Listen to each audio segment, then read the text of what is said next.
This is Dr. Charles Parker, and you're listening to CoreBrain Journal. It's a place where I connect both fresh discoveries and interesting different perspectives from advanced mind science with the realities of real people and everyday life down on Main Street. Well, welcome, folks. Dr. Charles Parker here one more time, and we have a very high-level guest today who's going to tell us something. It's going to some things about issues that bother every single one of us in our listening audience. So if you're driving to the car, plan when you get to the job that you're going to sit in the car a little bit longer, because this information is absolutely imperative. So our guest today is Dr. Joe Pizzorno, and I'm going to introduce him. Joe, welcome. We're very pleased to have you on board.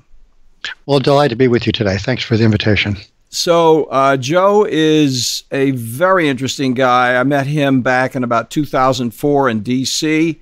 It's been a privilege to know him peripherally. We haven't had an ongoing relationship, but it's been great to catch up with him and prepare for this meeting, because he's got some really interesting things to tell us.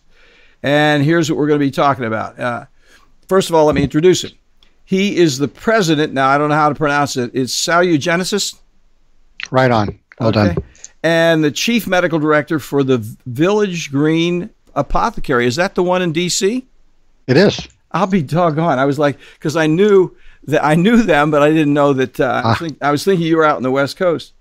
So Dr. Pizzorno is one of the world's leading authorities on science-based natural medicine, a term he coined in 1978 when he founded Bastyr University. Now, folks, listen to this. Bastyr University is the preeminent naturopathic training site in the world, really, and it's out in Seattle. And Dr. Pizzorno was one of the founding persons. I mean, he may have been the founder, but it's a very big deal. And then he got, on top of it, Bastyr to become the first fully accredited multidisciplinary university of natural medicine and the first school of its kind to receive research funding from the National Institutes of Health. Joe, excellent job. Fantastic. So we're going to be talking with Joe today about his book, and it's the Toxin Solution. We're going to be talking about toxins that are polluting all of us, our bodies and our minds. I have no idea how we're going to get done with this in about 40 minutes, but we're going to give it a shot. So, Joe, if you take a moment to tell us a little bit about yourself before we get into it, where you are, what you're doing now, and how you came to this particular topic, please. So I've been involved in medicine now for almost half a century. And by the way, I live in Seattle, to answer that part of the question usually first. So I've been involved in medicine a long time, as have you. And I've seen quite a dramatic change in why people are sick. So when I was a naturopathic student way back in the early 70s and involved in conventional medicine research, the primary reason people were sick was because of nutritional deficiencies, poor lifestyle, smoking, lack of exercise, those typical kinds of things. Mm-hmm. But then over the years, decade by decade, something new has happened. And we went from the primary causes of disease being active decisions people make to now passive actions causing their disease. And by passive, I mean, it doesn't matter much about what you do, because if you breathe air and you're in a city, if you drink water, if you conventionally grown foods, if you use standard health and beauty aids, you're subject yourself to a huge load of toxins.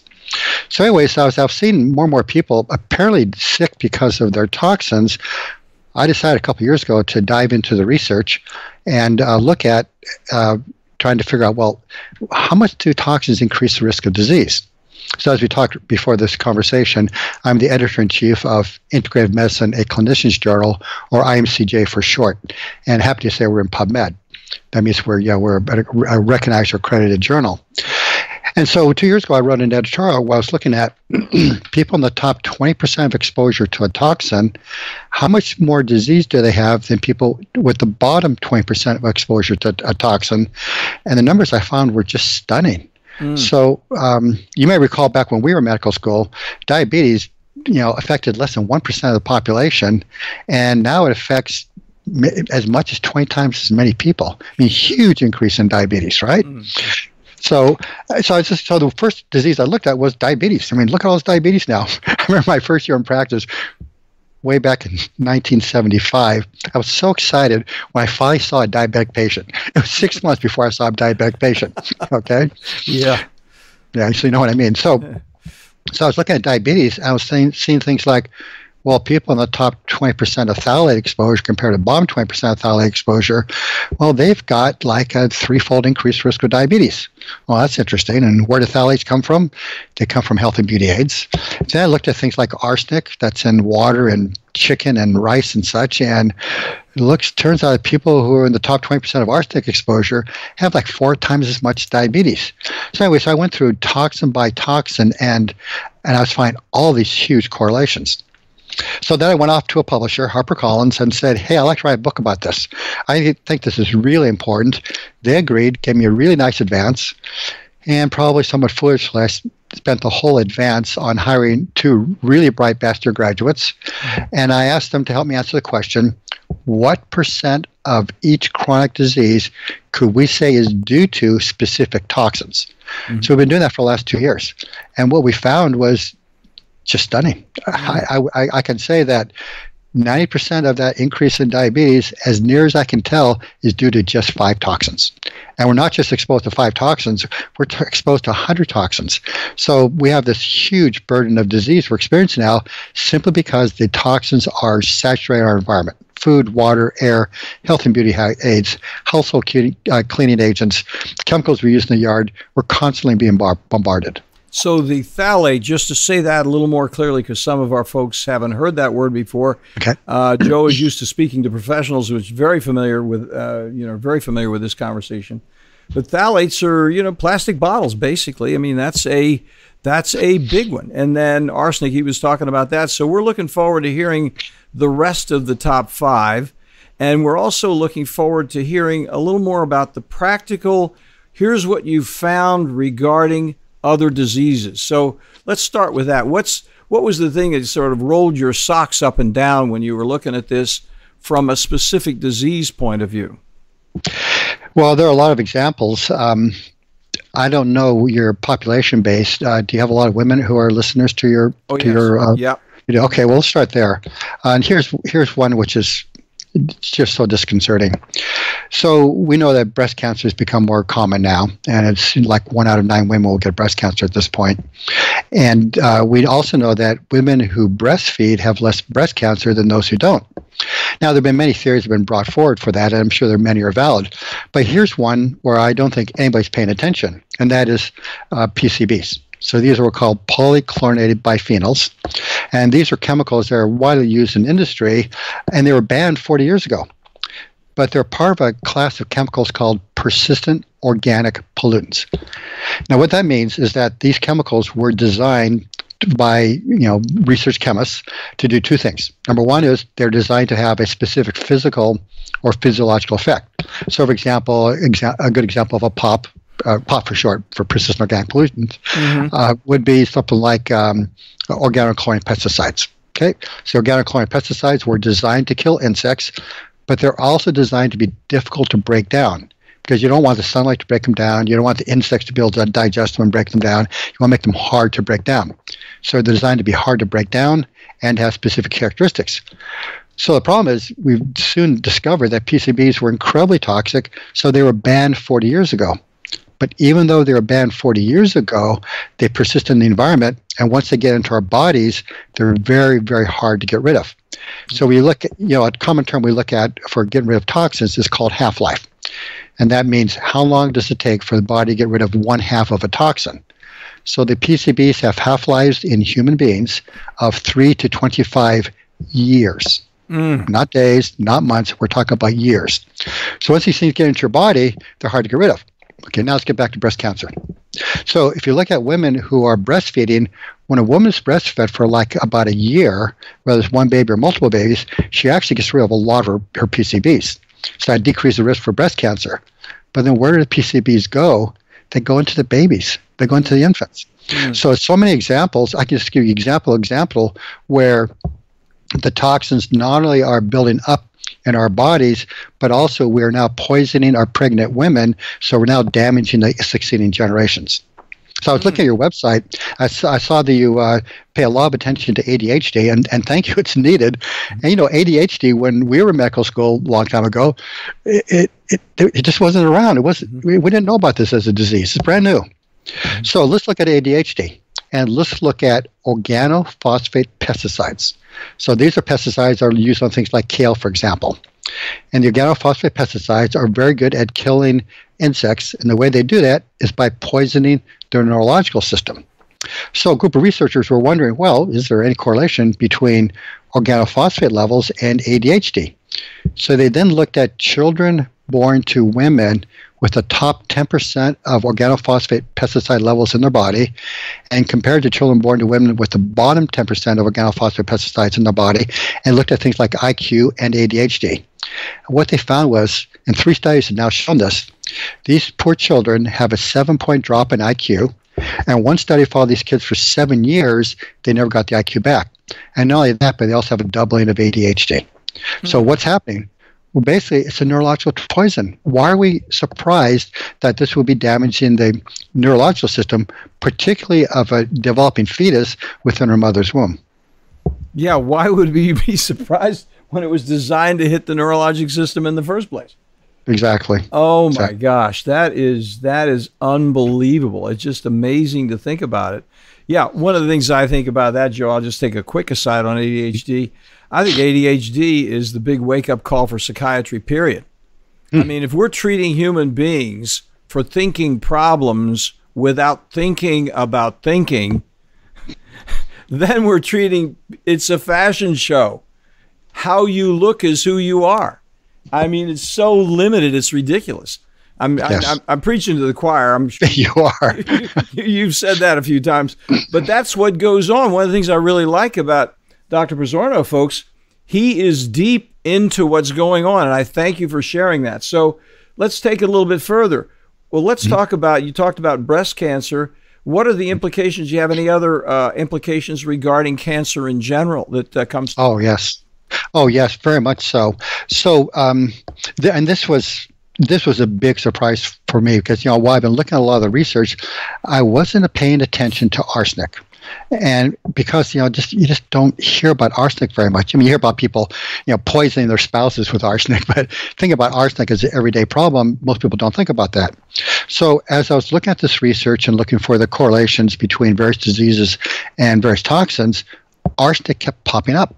More often, more and more and more.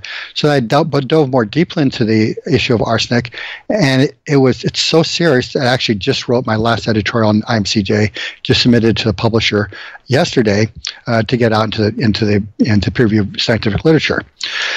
So what it turns out is that if you start looking at people with the top levels of arsenic compared to people with the lowest levels of arsenic, they have more diabetes, more cardiovascular disease, more peripheral neuritis, and more cancer, particularly lung and prostate cancer. So when I saw that with prostate cancer, it turns out one of my best friends was just diagnosed with prostate cancer. And he lives a healthy lifestyle. I think, oh, wait, why did he get prostate cancer? I know he lives really healthy. So I was thinking, well, I wonder, was he exposed to arsenic? So then I started looking at the research, and it turns out that, first off, less than half the water supplies in the U.S. have been even tested for arsenic.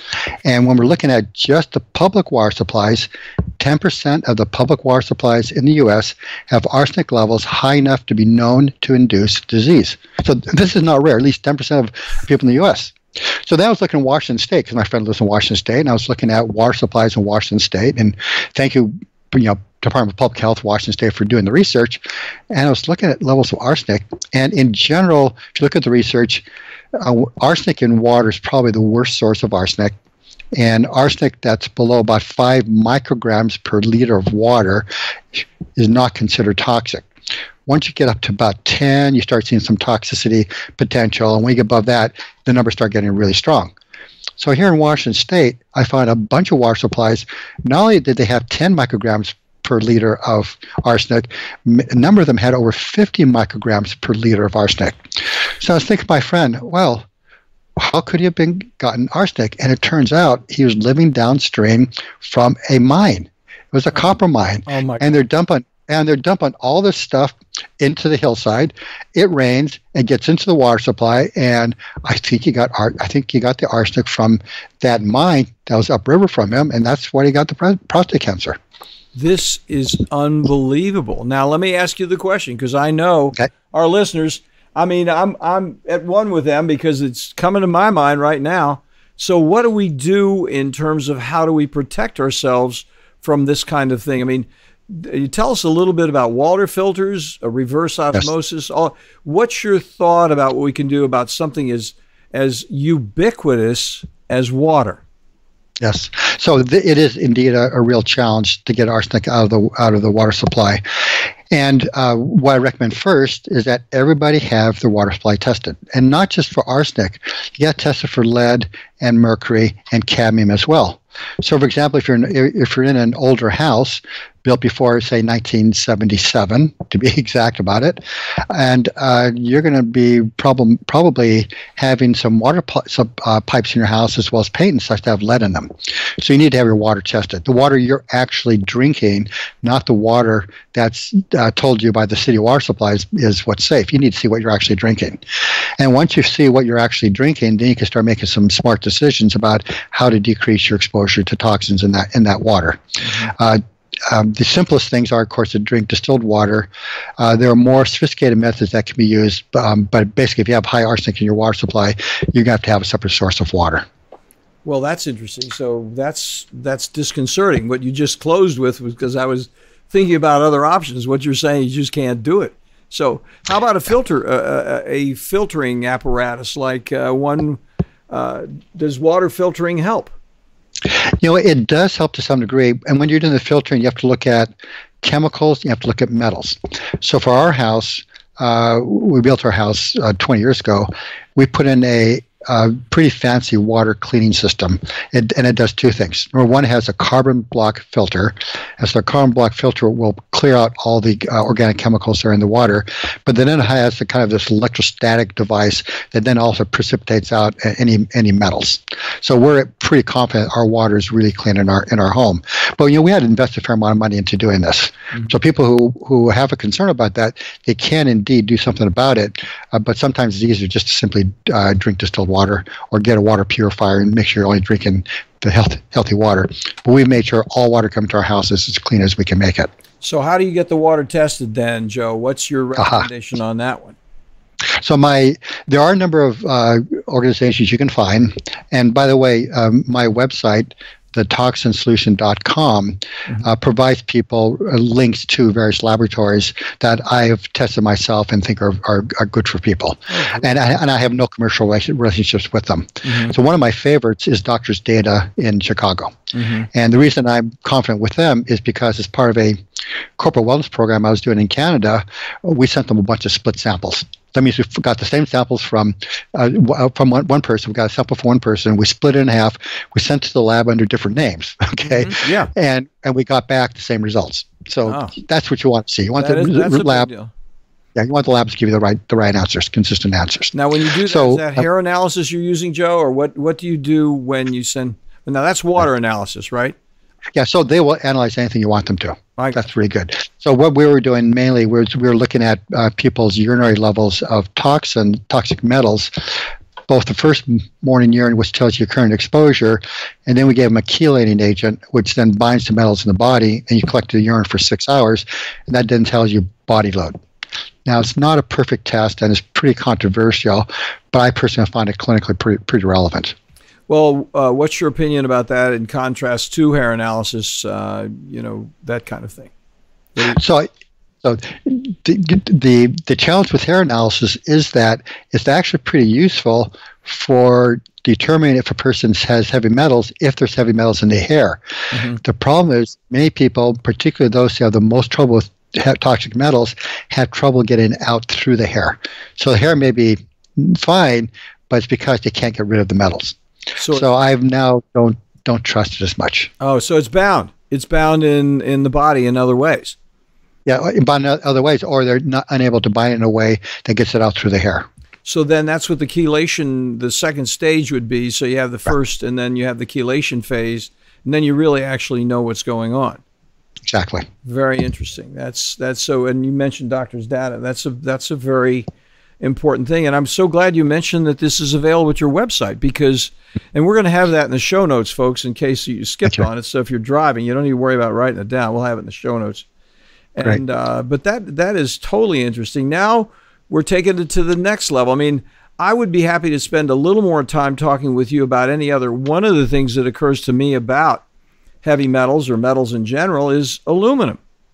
You know, it seems to me, now I've done a little bit of hair analysis. I'm not anywhere near where you are with your experience, but I've done some hair analysis because something's wrong and I'm not getting it right with whatever I'm doing, and I need to look a little further. And one of the things that struck me not only was the aluminum that was present in so many people.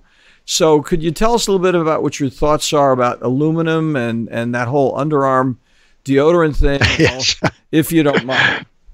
Yes, and that's a really good one, and a particularly frustrating one, because again, I'm trying to be as objective about this as I can. And of course, we've all known about the assertion that aluminum is a cause of Alzheimer's disease. Yes. And that's not too surprising, because when you do a biopsy of a cadaver of the person who's had Alzheimer's disease, and you look at those neurofibril channels, they're high in aluminum. Okay. So the question is it the aluminum causing it, or for some reason they absorb it more effectively? So we did dive pretty deeply into the aluminum question around neurological dysfunction. As a matter of fact, I'm going to be lecturing at the Institute for Functional Medicine June 1st in San Francisco. We're having our annual meeting, or no, so it's in LA actually.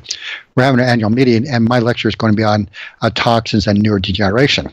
So I've been looking at that data pretty closely, and it's all over the board. I have one study that says aluminum apparently accounts for about 0.5% of Alzheimer's disease. I got another study that says it accounts for 40% of Alzheimer's disease. Oh my gosh. So the research is just all over the board. So I'm not ready to tell you what I think it is, but I am ready to tell you I'm looking at it. I'm trying to figure this one out. And I don't think it's going to be very easy, because, like I said, the data is just so messy. But nonetheless, it's worth taking a look at. So aluminum is relevant. And, so then the next thing is doing the whole high antiperspirant thing with the aluminum is contraindicated. It's not the right thing to do for yourself. To be honest with you, as we've looked at more and more data, my wife and I have become, well, I guess I'll be honest about it, almost paranoid. Okay. So I am too. So join the club. Right. So I mean, we look at we look at so many toxins, some of which you just can't avoid, that we're doing everything we can to get rid of the avoidable toxins. So we went through our kitchen and we removed every plastic container and replaced them with glass. And we just discovered that Pyrex makes glass lids for containers. So we threw away all our plastic lids and we put glass lids. When people come to our house, we have them take off their shoes. We have a very sophisticated air filter in our forced air heating system, clean up the air as much as possible. We only buy organically grown foods. And as a matter of fact, we are growing more and more of our own food, because that's one way we can be sure it's safe. When we do buy food from the grocery store, we try to only buy food that's in glass. If it's in plastic, as soon as we get it home, we take it out of the plastic, we put it into glass. So we've just kind of looked at every possible way toxins come into our body that we can control, and we do everything we can just to minimize it as much as we can.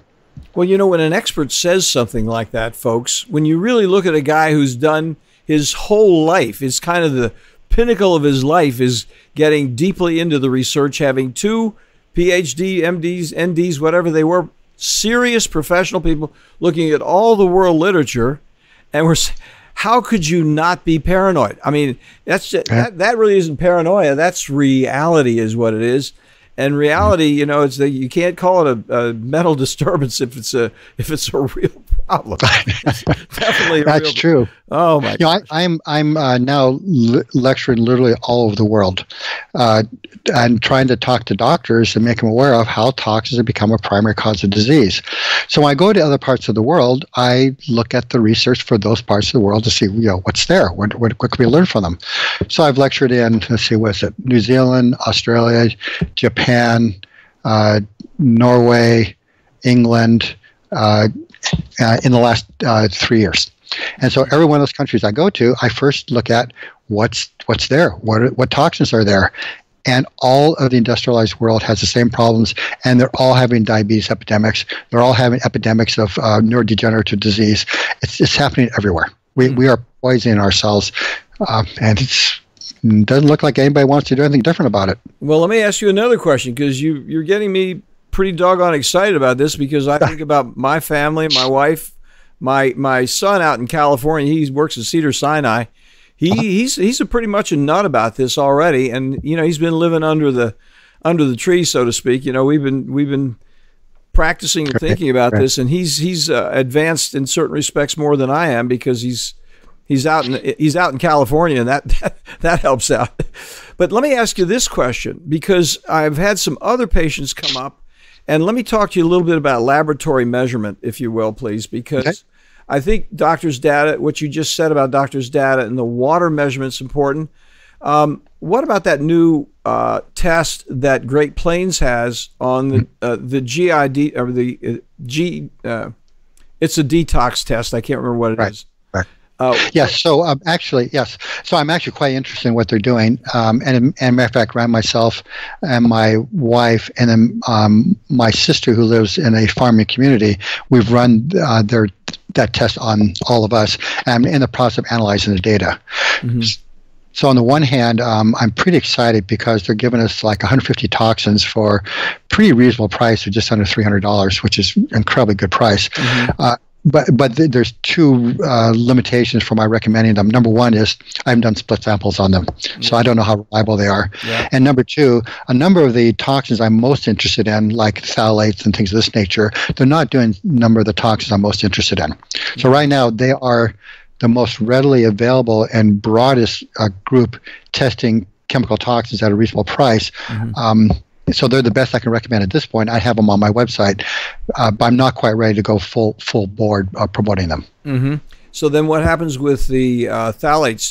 Because you've mentioned that several times, and it's of importance to you. Do you have a specific laboratory you use for phthalates?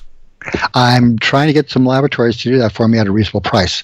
Unfortunately, just 2 days ago, I had one turn me down. So I'm actually trying to find a laboratory right now will work with me on a diabetes-specific chemical toxin panel, because I know what I want to test, and I need somebody to do this at a reasonable price, because I think that, as you know, diabetes is our most expensive disease. About 1 out of every 7 healthcare dollars is spent on diabetes and the complications of diabetes. So it's a huge problem. So I'm hoping that showing people why diabetes is due to toxins and how a detoxification program such as I'm recommending will get those toxins out and help get rid of diseases by diabetes.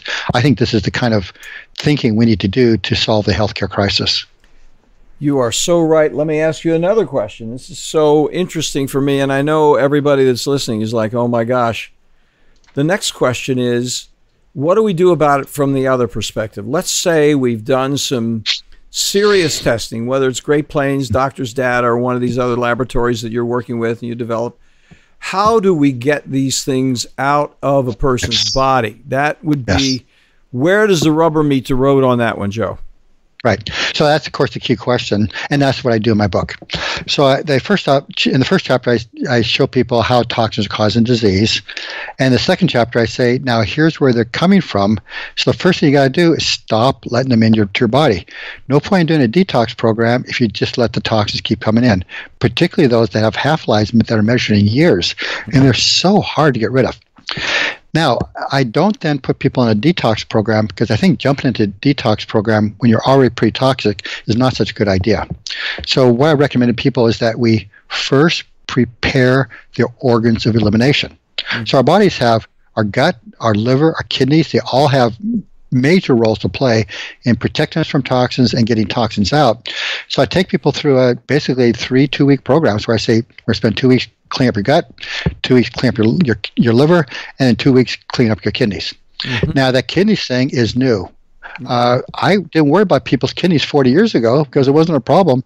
But now with all these chemical toxins and over-the-counter drugs, non-steroidal anti-inflammatory drugs, etc., people are losing their kidneys. We have these dialysis centers springing up all over the place.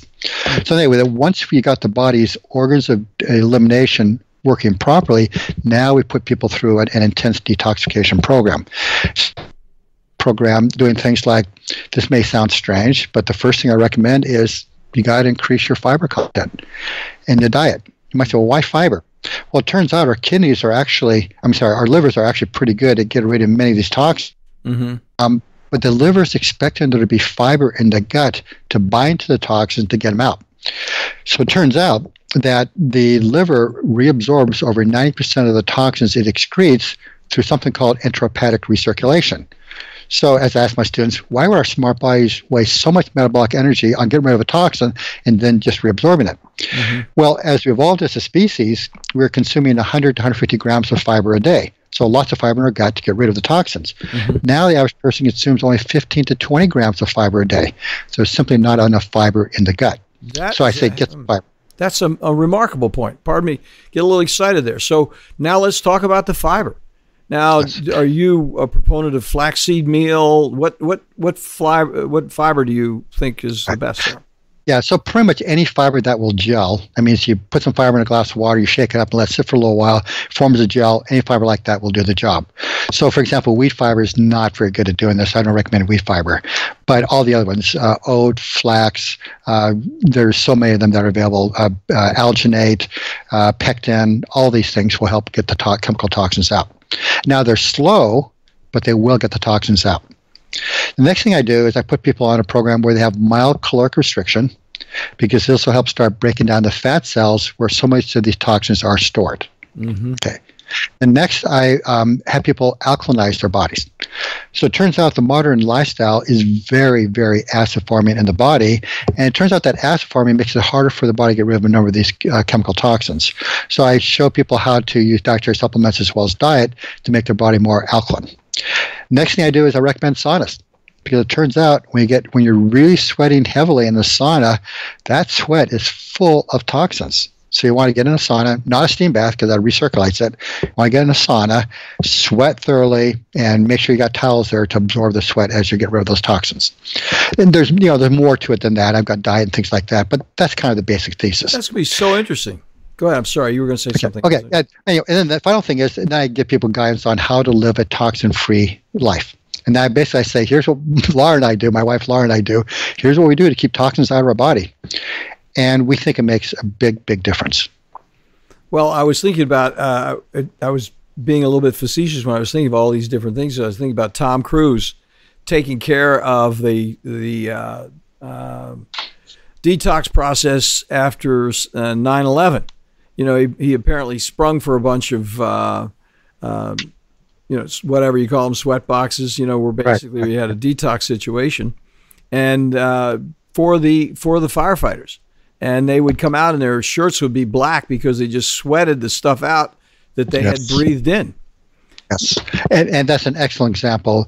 There's actually some quite fascinating research, and as a matter of fact, I quote it in my book, where I looked at firefighters and policemen and women, because as you know, when they're out there raiding a one of these meth labs, they're exposed to a lot of really neurologically toxic chemicals, and may become disabled because of it.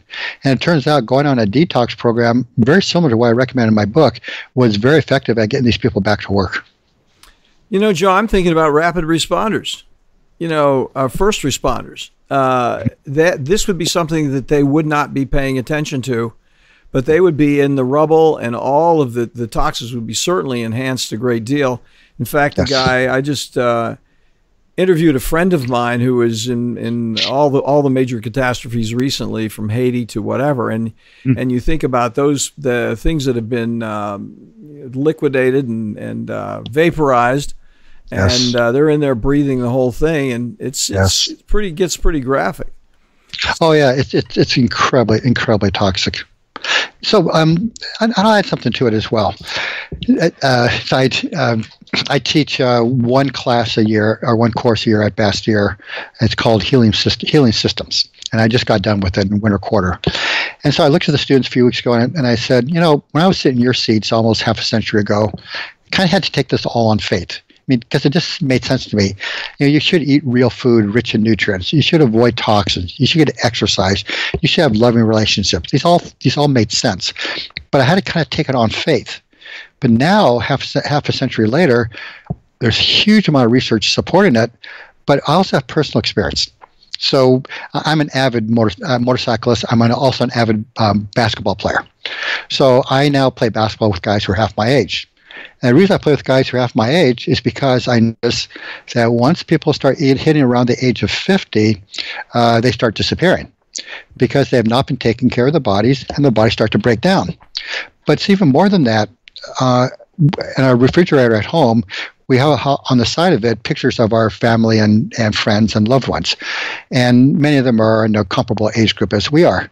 And I was looking at the refrigerator a couple weeks ago. I was noticing a lot of them are dead. I mean, and the ones who aren't dead, many of them have serious disease, like my friend with prostate cancer, and many of them they're kind of done with life. Just like they're retired and they're just sitting on their butts. So and true. Yeah, whereas my wife Pilar and I, we're motorcycle touring all over the world.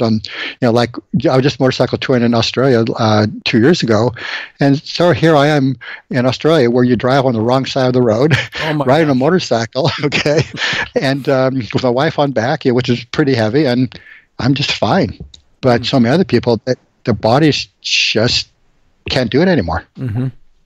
That is so true, and what you said, I think, is a very important point to underline, because what we are is, in terms of a global consciousness, very apprehensive about reaching any conclusions. In a way, we don't quite trust the science yet. We've seen this happen so often, and you're very experienced with that because you're over in functional medicine, which is known for being very serious about the science and evidence, as opposed to treating appearances. Yes. So what happens is you've seen the evolution of the science. I mean, the way I tell folks when I'm doing a presentation, we're in a Galileo mind moment. And that is where Galileo, from the point of view, we have telescopes now, but we're not using them. So the issue is, and then people are still thinking, hey, the sun is rotating around Rome because it looks like it does, And I think if we really take a Galileo moment and say, here's the data, here's the science, let's look and see what's actually happening, then we have a transformational moment. And he was one of the founders of the modern scientific movement because he got into real evidence just with that little telescope. You can see it there on Wikipedia. It's just amazing. And that began to change the world. And I think it's amazing. As a psychiatrist, I so much appreciate talking to individuals like yourself and Mark Hyman, who wrote a very, very nice comment about your book on Amazon. And Mark is a friend of yours, obviously, but he's a very noted guy. He's the chairman of the Institute of Functional Medicine. And I think what's happening is the functional medicine community, with the data, has now more and more reached a point of, and this is what happened with Bastyr and your efforts with Bastyr. Say, hey guys, are we going to pay attention to the science, or are we going to still do beliefs? Are we going to be irrational and just sort of, hey, it looks like this, let's take a shot at it? That is so true with mind science. Mind science is still quite antique. The good news is, I was at the American Psychiatric Association a couple of years ago, and I was really pleased that the presentations were changing a great deal. People were talking about metabolic disease. They weren't talking so much about borderline personality disorder and the subfunctions of the superego, how they talk to each other. They were talking about these medical conditions are relevant to brain science. Absolutely. And so that's what you're telling us, and I'm really looking forward to reading the book, as I'm sure a number of our readers are thinking, we have to get 3 of these books because I've got a family of 3. I got one for myself and my wife. I got my son out there in California. I got my daughter up there in Maine. We just got to shoot these out because they're middle-aged adults, but they need to know this stuff, and they may not have a chance to connect with it if they don't sit down and read the available data. That's the key point. Yeah, there's a huge amount of unnecessary suffering going on in the world today because people are not paying attention to the real cause why people are sick. And it's one of my frustrations when I look at all the argumentation about healthcare reform that's going on. And it doesn't matter if the Democrats are controlling it, it doesn't matter if the Republicans are controlling it, it doesn't matter who pays for it. As long as they're not dealing with the underlying reason why people are really sick, They're they're just rearranging the chairs on the Titanic. You got to deal with why people are sick, and people are sick because of nutritional deficiencies, and they're sick because of environmental toxins. Only 20% of disease is genetics. All the rest is under our control. So it's up to us, and we can continue to be sick and continue to be dumb about this, or we can say, okay, now's the time. Let's fix this. What a way to close this conversation. Rearranging the chairs on the Titanic. I love that picture. Joe, this has been fantastic. So say once again, you said it, but I'll just ask you to say it again. I'm going to include it in the show notes. Let's talk about where people can connect with you. I'm going to mention one thing, Joe. I'm going to make it really easy in case they don't remember all this. What we have a connection for, and I'm hesitating here because it sounds a little bit like a sales pitch, but it's really something that's going to help you out and help them out. There is a global Amazon connection with a link called Genius, Genius, GENI.US, and then I put /toxin. And if they can get it anywhere in the world. That's your book. That's a quick little link to your book.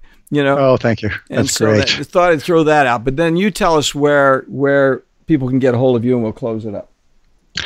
Thank you. So obviously Amazon. You just go to Amazon and put the toxin solution in, or put Pizzorno in, you'll find it. However, I also recommend you consider going to my website, toxinsolution.com, because there we also give people bennies. So if you order through us, we then give you access to a bunch of really cool tools to help you assess for yourself what your toxic load is. And also we then link over to lab tests you can run. We link over to products that are safe as near as I can tell. And anyway, just lots of little useful resources. That's fantastic. Well, I'm going to go over there. I'm going to do it tomorrow morning when I get up early. I'm going to be over there, Joe. No question about it. I know a lot of one more. Please go ahead. One more thing. There's a really cool app available called Think Dirty. Okay, and I have no commercial relationship with them. As a matter of fact, my writer who helped me write the book is the one who told me about it. And what you do is you just put this on your smartphone, and you take a little picture of the barcode on the side of your health and beauty aids, and it'll tell you how toxic they are. And I'll tell you, you're going to be surprised. That one's definitely. I'll have that in the show notes. That's fantastic. Yeah, you've done it. You've got it on your phone already. Yes, we went through our whole house, and there's this big bag of chemicals in our garage that we're going to throw away. We're trying to figure out how to do it safely, and I tell you, they're not in our house anymore. We're not going to let them in our bodies. Well, and it's the same thing. Batteries. You just keep adding different things. How do you get rid of them? But thank you so much for spending some time with us. Listen, if you have any additional thoughts, or you say, "Hey, Chuck, there's some other things I want to add to it," or something's come up, please give me a call. We'll get you on again and talk to you, because this conversation is absolutely essential, and I really appreciate you taking the time. And I know our leaders they're going to feel a great sense of gratitude for you taking the time. Oh, you're very kind. Thank you for the great conversation. I look forward to seeing you again. Me too. Hope to see you soon, buddy. Thanks for listening to CoreBrain Journal. We're working every day behind the scenes to bring you reports that connect research benches with those street trenches. Here we share the complexity of mind science because, as you know, details really do matter. One of the most pervasive, misunderstood challenges is how commonplace medications, like those written for ADHD, are used so regularly without clear guidelines. If you think you'd like more specifics, take a minute to download my 2-page PDF packed with video links and references on the absolute essentials of how to start ADHD medications. They're easily available at CoreBrainJournal.com/start. Thanks for listening. Do connect and stay tuned. Together we can make a difference.